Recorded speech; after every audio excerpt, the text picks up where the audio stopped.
Každý z nás pri predstave, že má vystúpiť s príspevkom či prezentáciou pred skupinou ľudí, prirodzene začne pociťovať podvedome obavu z možného zlyhania. Čo môže vyvolať tieto obavy? Je to viacero faktorov a sila a význam jednotlivých faktorov je pre každého individuálna. Chceme poukázať najmä na tieto faktory. Výpadok alebo tzv. Okno. Problém čo s rukami, nohami a očami. Obava z neznámeho ohľadom zloženia publika a jeho očakávaní. Podvedomá obava z posudzovania upravenosti. A chceme rozobrať aj sprievodné symptómy, ktoré tesne pred prezentáciou a aj počas nej sa môžu prejaviť na prezentujúcom a môžu ho doslova paralyzovať počas prezentácie. Asi najväčšou obavou je strach z výpadku toho, čo má prezentujúci povedať. Možno poznáte ten pocit okna. Čo mám teraz povedať? Čo má nasledovať? Na čele kropa je potu a nie si spomenúť. Čo v takýchto chvíľach stačilo? Jedno slovo a vedeli ste ďalej pokračovať. Ako proti tomu bojuje väčšina prezentujúcich? Pre istotu používa takmer od slova do slova písomne pripravené podklady zachytené na snímkach v PowerPointe. K strachu z prezentovania môžeme priradiť aj obavy typu čo s rukami počas prezentovania? Držať ich spustene voľne po bokoch alebo ich držať spojené pred sebou, čo robiť s papierom s poznámkami, ako ovládať prezentáciu cez počítač a k tomu ešte fixy a flipchart. Nevyznejú moje pohyby chaoticky? To sú asi myšlienky, ktoré veľmi často víria v hlavách prezentujúcich najmä pred prezentáciou a bránia im naplno sa sústrediť na publikum, tešiť sa na prezentáciu a uvedomiť si, že prirodzenosť je najlepšou cestou, ako si získať publikum.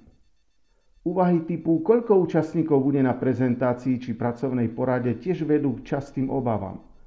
Nebude ich veľmi veľa, alebo naopak, príliš málo. Akí budú? Čo ak sa tam nájdu rýpalkovia a ja nebudem vedieť odpovedať na ich otázky? Alebo čo ak nikto nezareaguje na moje otázky a budú sa tvariť unudene? Čo s tým? Aj vás niekedy potrápili tieto otázky, aj teraz by ste chceli mať jasno, na aké publikum sa máte pripraviť. Od cieľovej skupiny a od miesta konania prezentácie sa často odvíja aj forma oblečenia. Je to problém najmä vtedy, keď je prezentujúci pozvaný na seminár alebo workshop, kde ide prvýkrát a je viacero prednášajúcich. Sú to myšlienky typu formálne, neformálne oblečenie. Nebudem príliš vytrčať. Aké doplnky zvoliť? Budem zladený. A tieto myšlienky nepriaznivo vplývajú na psychickú pohodu prezentátora. Všetky spomenuté obavy spôsobujú fyzické a psychické problémy, ktoré narúšajú pokoj a sústredenosť na prípravu prezentácie. Spôsobujú stres, dokonca nespavosť a nechutenstvo až po bolesti hlavy a žalúdka. Uvedomujeme si, že určitá úroveň obava strachu zo zlyhania je aj u tých najlepších prezentátorov. Avšak poznanie technik prípravy a vedenia pôsobivých prezentácií pomáhajú túto úroveň minimalizovať. V našich blended kurzoch, kde kombinujeme e-learningovú a tréningovú formu, sa venujeme eliminácii týchto faktorov tým, že vám poskytneme zručnosti, nástroje a spätnú väzbu pre proces prípravy a vedenia pôsobivých, interaktívnych a multimediálnych prezentácií a vystúpení. Poskytované zručnosti, postupy a nástroje vychádzajú z najnovších v praxi overených poznatkov a modeloch práce a správania sa mozgu pri prijímaní nových informácií.